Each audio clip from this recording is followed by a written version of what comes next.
افغانستان یوې ښځینه ښاروالې څنګه نړۍ حیرانه کړله، کومه لویه کارنامه یې وکړله، څنګه د 50 ښځو په قطار کې راغلې ده. ویډیو را سره تر پایه پورې وګورئ، په ډېر څه به پوه شئ. ګرانو مینوالو السلام علیکم، وخت مو په خیر. د ان سټایل مجلې لخوا د نړۍ د 50 هغو غوره ښځو لیست اعلان شو چې په ټولنه کې ژور بدلونونه راوستي دي. په دغه لیست کې د افغانستان د میدان وردګو 26 کلنه ښارواله ظریفه غفاري هم د امریکا د استازو جرګې د مشرې نانسي پلوسي سره په یو لیست کې د پانپوزه میرمنو په قطار کې راغلې ده. دغه امریکایي مجله له 1994 میلادي کال راهیسې په میاشتني یو ځل چاپیږي او زیاتره د ښځو د مود او پیشن په تړاو خپرونې کوي.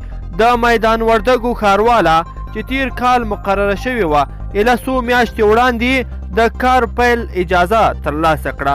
د نوموړي په راتګ سره د میدان وردګو ښاروالۍ عواید 26 سلنه زیات شوي دي، چې خورا زیات عواید د میدان وردګو لپاره دي.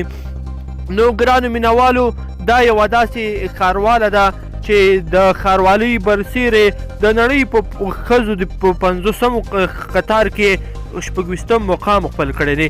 نو د افغانستان لپاره بالخصوص د ظریفه غفاري لپاره یو ډیر لوی او ښه خبر دی. نو ګرانو مینوالو، په دې هیله چې دغه ویډیو به تاسې را سره تر پایه پورې کتلی وي. که چیرې مو خوښه شوي وي نو حتما یې در سره لایک کړئ او نورو ملګرو سره یې هم ضروري شریکه کړئ. مننه.